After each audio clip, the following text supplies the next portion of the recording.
Good morning, everybody. Thanks for tuning in. This is Jamel Lopez from Jedi versus the Darkside, and today I'm happy to tell you that this is our 10th episode, and I'm very excited about that. But before we get into the topic, please hit the subscribe button, hit the like button, and hit the bell button for future Star Wars content. And today we're going to talk about a book that I've been wanting to read for so long, and I started reading it yesterday, and it was very interesting. And the book is the second book of four books. This book came out during the extended universe timeline during the time of the year 2012 before Lucasfilm sold Star Wars to Disney. And the book that I'm talking about is the Book of Sith. Now, this book is very interesting, and it talks about how Palpatine, before the time of the Order 66, he took, I would say, four manuscripts of the Sith Archive, and the last part of the book he took during the time of Order 66 when he took it from the Jedi Temple. And let me see, let me see if I can show you some stuff. Um, okay, this is it's like an insert from Luke Skywalker saying that he recovered the text at, and he says that we'll never see the complete book looks like from the pages that remains of the text. And so this was interesting. And then the book basically starts off with a preface by Darth Sidious, where he talks about, his early life before he met Darth Plagueis and how he was able to get the texts. And there's like a lot of footnotes on the book coming from Luke himself, Mace Windu, Yoda, and Darth Sidious. He has like a little insignia for every comment that he says. And let me see if I can read this. He says, "At the time I wrote these words, I hoped my empire would provide limitless reach, yet I must still rely on others to do my bidding, and they are so often foolish, flawed, and disappointing." See, and then it goes on to about new truths, where they talk about Darth Bane, Quinlan Voss, the Clone Wars, and then it goes on after the preface. It goes on with the Exile Year One, months 3 and 4, where they talk about a a Sith group that was exiled, and I'm pretty sure this group was the group that was reintroduced in a book series before the last series in the extended universe called Fate of the Jedi. They basically had they basically added a group that was exiled for so many years that they made their own book telling their own story called the um, the Lost Tribe of the Sith. So, and I read those books. Those books were very interesting, pretty long, but if you like anything that has to deal with the Sith, you like the story. It goes on to, it shows like pictures. It goes on with the first great schism, and And then it talks about the 100-year darkness, and then proud people of the Sith,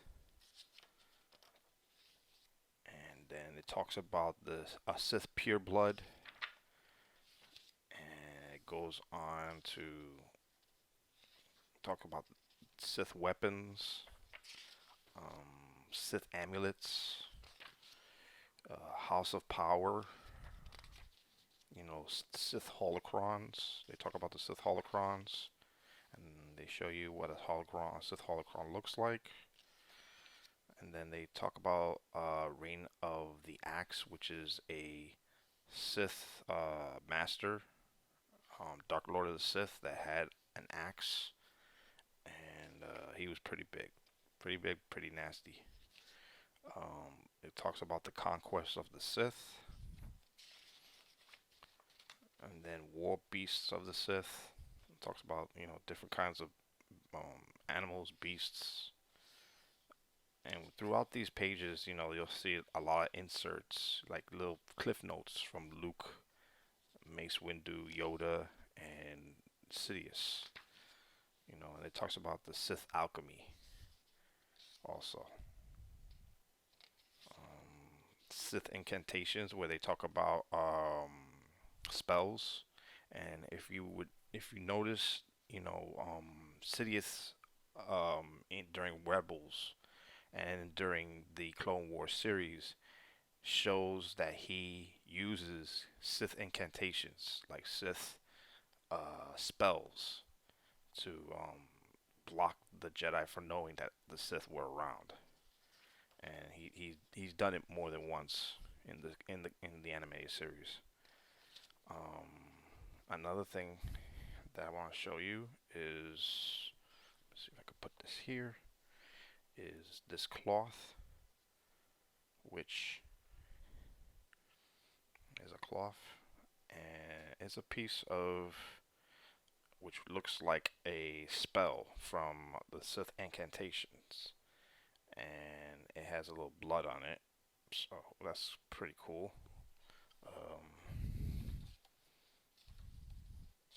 Get back, and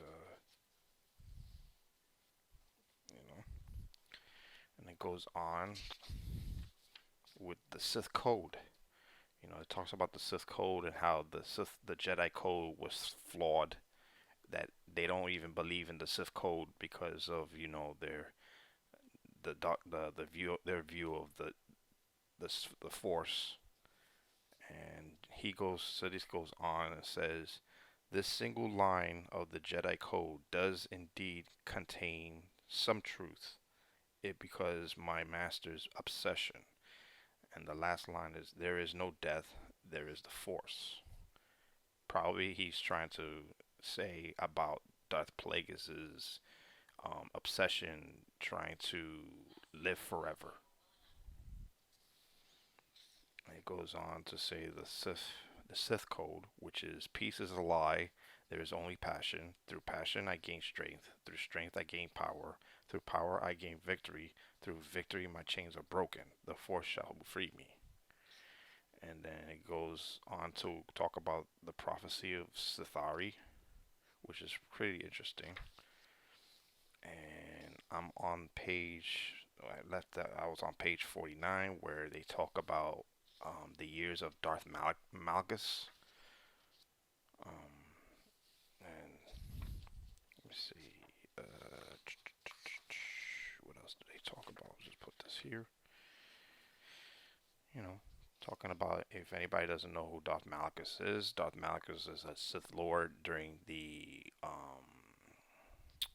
Old Republic years. They made video games and graphic novels about Darth Malgus and how the Sith Empire destroyed the Jedi Temple. Okay, this is another. Let's see. Let's see if I remember this correctly. This is another equipment, wardrobes. It looks like a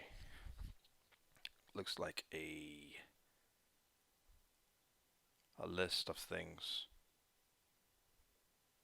that Sidious marked down during his time. And I guess this is a map. Oh no, this is a map. This is not Sidious's map. This is Darth Malicus's map on how he planned to take over the Jedi Temple. It's more like a battle plan.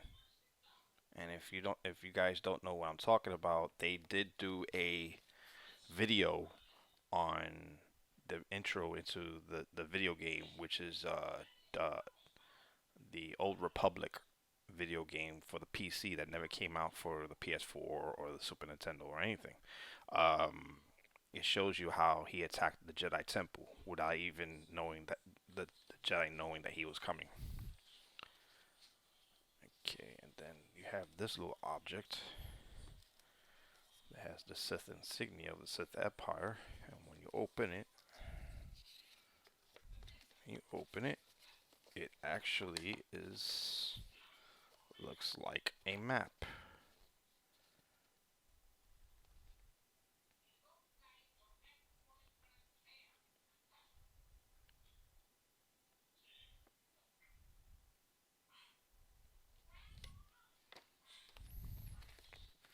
Looks like a map. And he basically had a lot of names. Either this is his battle plan or this is like a list of people's names like Yoda, Ventress, Dooku, Mace Windu, and a whole bunch of other people.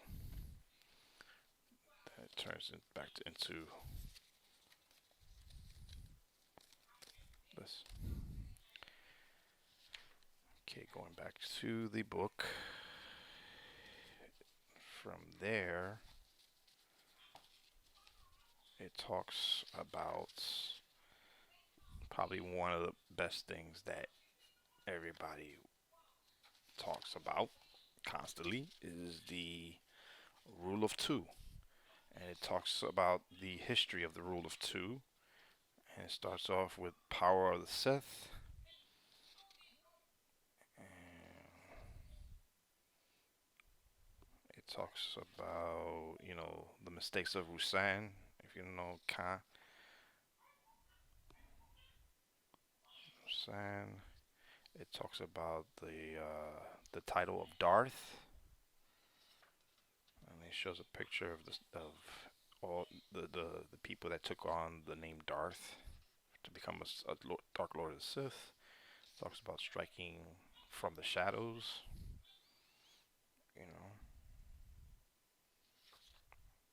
And then it goes from how to select an apprentice. And it goes on to the story of Revenge of the Sith. Oh my God.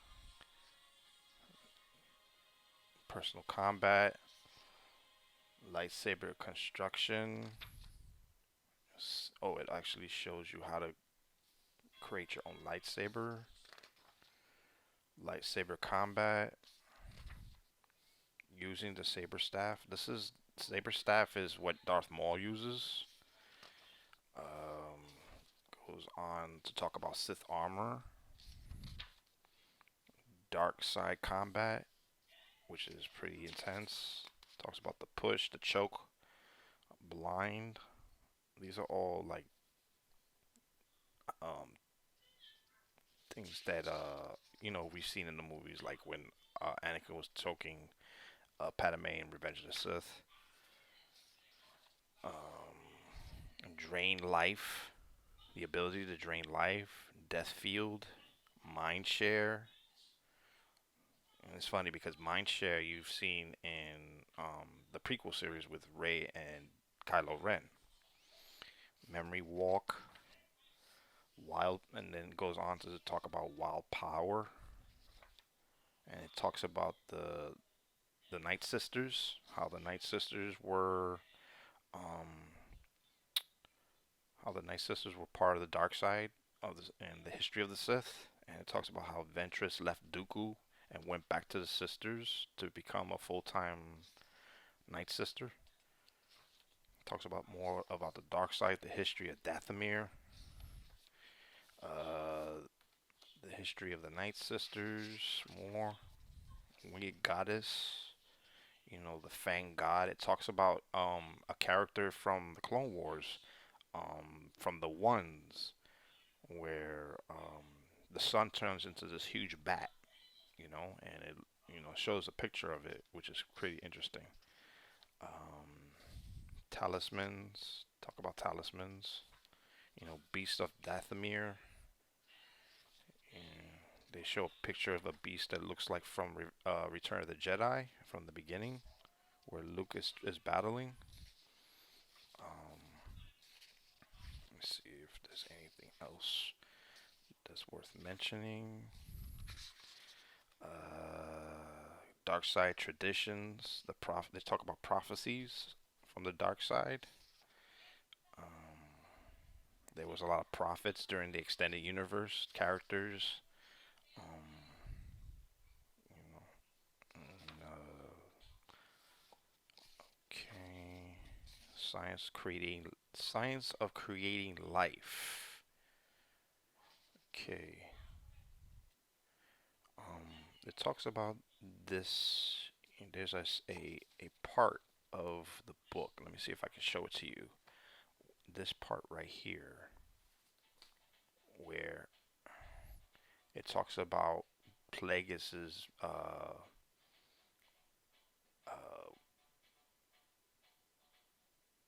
Plagueis's mission to cheat death, and this is what it actually says. Let me see if I can read some of it. It says, "What is the Force? The Jedi say it is. It is created by life, but I say the Force creates life. It is simple deduction and obvious conclusion when supported by structured experimentation. Yet consider this, the galaxy leading scientific minds are largely ignorant of the Force, and the galaxy's most skilled Force users reject science. The latter are caught up in the romantic mysticism, convinced they have been called by a higher power. The former have no excuse. Thus, I will be the first to pursue this line of inquiry. A scientific understanding of the Force is not the same as the memorization of incantations.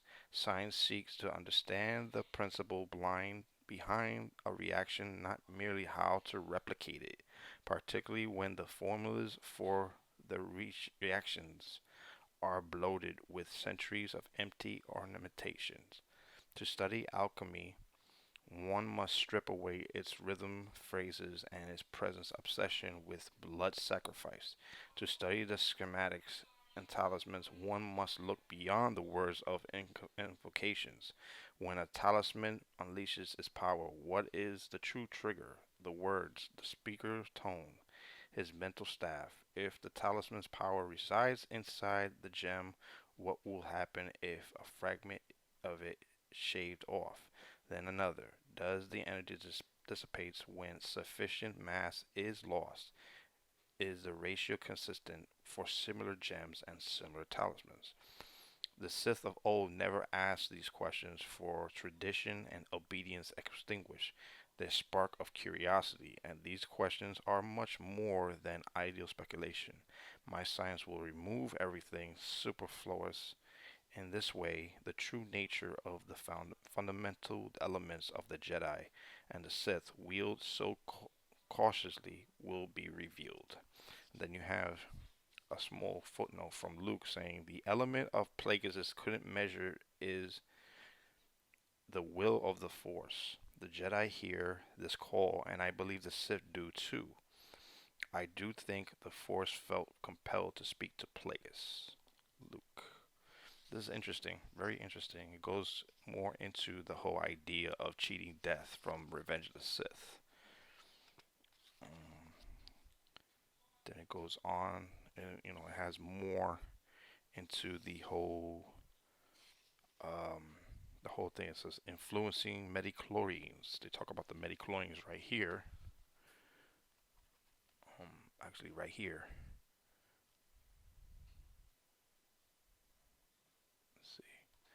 And then goes on, perpetual life. Talks about concentrating the force, the philosophy of life.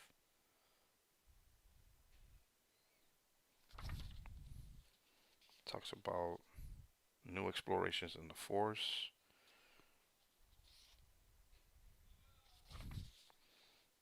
transcending death, the netherworld and chaos, uh, Sith spirits. It talks about the prophecy of the chosen one. Let's see. Let me go back to where it says, and I'll read the prophecy of the chosen one. It talks about, goes by, this is really interesting. It says, when it's talking about the philosophy of life, it says, alas, the tale of Darth Plagueis the Wise became a tragedy. It seems that sustaining life was not the same as protecting oneself from injury or from accidents. I guess he talks about how his master was so obsessed with creating life and cheating death. And then it goes on. I'm going to go back now. It says, the prophecy of the chosen one. The beliefs of the Jedi are expressed in ritual and storytelling. Plain language somehow eludes those who have grown up tightly wrapped in tradition. The Jedi await the coming of a savior, a prophesied chosen one who will destroy the Sith and bring balance to the Force. The Jedi tell tales of Mortis, a place of impossible geography into the angles of gargantuan monoliths. The three the three all-powerful beings of Mortis can assume strange shapes and exemplify the dark side, the light side, and the principles of balance. Compelled, it is debatable, but the very least it is an eloquent way to illustrate an ideological point. Day coexists with night, for example, and the construction is always followed by ruin. Yet many of the Jedi treat the legend of Mortis as literary truths. They believe that the Chosen One will prevent the gods and demons from tearing the universe asunder, that their champion will be a vessel of pure force energy. So we come back to the Metachlorians. These organisms allow beings to live and provide a connection to the force. If bred in sufficient quantities, and Metachlorians can even conceive a new life form and bestow upon its power greater than any Jedi has ever dreamed, generating a vengeance in the force, a virgins in the force. If I induce metachlorines to create such a being, my handiwork will fit all the descriptions of their chosen one. But he would be an agent of my will. How fitting that the misguided reliance on superstition could lead to a Sith creation that is hailed by the Jedi as a savior. And then it goes, he has two footnotes, one from Luke, one from Sidious. This prophecy will never come to pass. Under my reign, the Sith will hold their authority forever. And then Luke says, Plagueis made the mistake of believing that if something isn't literally true, that it has no value. I don't know the Jedi's legends well, but the balance of the Force is a subject to be studied, not dismissed. Okay. It's very interesting. Very, very interesting. It goes into the story of the planet Mortis and the chosen ones. I mean, the father, the son, and the daughter, who is represents three parts of the Force, and we've seen them in the Clone Wars. Um, in the episode where Anakin was tested to see if he was the chosen one, and it proved that he was the chosen one, but he couldn't stay when the father told him, this is where you're still supposed to be, you're supposed to stay, you're supposed to bring balance to the Force. Anakin didn't want to stay, and the father was forced to dis- um, mind wipe any existence of him being there, and that he was told that he will be tested again, and unfortunately he failed. Um, this is very interesting, and this book came out in 2012. I'm wondering, I mean, yeah, 2012. I'm wondering if they actually took the some bits from this book to make the episodes from the Clone Wars, one of the seasons. Um, Combination of Safari. This is the last thing when it comes to the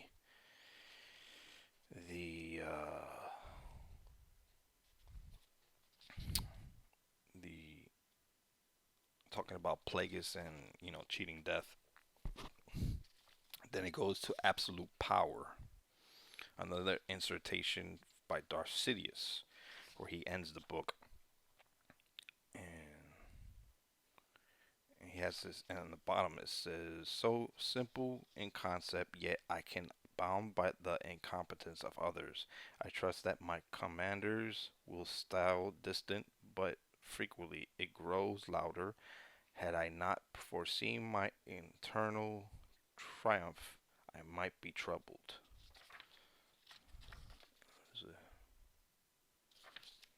It talks about the weakness of inferiors, the false war. He calls it the false war when it's the Clone Wars, and it shows a picture of Palpatine and the Clone War and the clones and the droid army. Luke says, "Even though I'm reading Palpatine's own words, I still can't believe this truth. According to every historical record I've ever seen, the factions fighting the Clone Wars had no idea of this master plan." Yes, true. Useful bureaucrats, hiding in plain sight. Talks about how he was able to hide in the shadows and keep his secret from the Jedi, which is pretty interesting. The Book of Anger talks about Darth Malgus, how he was able to hold his anger to keep himself alive. And then it goes on to manipulation of life. And then the book ends. This is the last chapter, the manipulation of life. Very interesting. Very, very, very interesting. Now I'm going to show you one last thing before we end. The last thing that is given is this poster that looks like a propaganda poster that you will post up outside. This with Sidious on the cover. I don't know what this actually says, but I'm pretty sure it's cool. And then again, this is the second book of 4 books. I actually have the first book, and I will be doing a video on it later. It's called The Jedi Path, which this is book 1. And there are also 2 other books, which I don't have, which is the Imperial Handbook and the Bounty Hunter Handbook. And again, if you're a true Star Wars fan, this is the book to get, and this is the book to have. This is the only history of the Sith that was from the extended universe, and Disney is trying to redo it, which I feel they're gonna fail in trying to recreate the Sith. And I will try and do a video about the extended universe, which I'm pretty sure that a lot of people wants to hear about. Um, the extended universe was much more better than this new timeline of books. The extended universe was much more. The stories were much more larger. I think the largest book series was the New Jedi Order, which was like 18 books, and that was a long, long, long story. I don't know. I think that story lasted for about, I think, a year and a half, maybe 2 years. But anyways, that's all I have for you for today. Please drop a comment below, And don't forget to subscribe. You could just hit the watermark button on your right side of your screen. Subscribe and hit the like button and hit the bell button for future Star Wars content. And I will leave you with, as always, be well, stay safe, and may the Force be with you.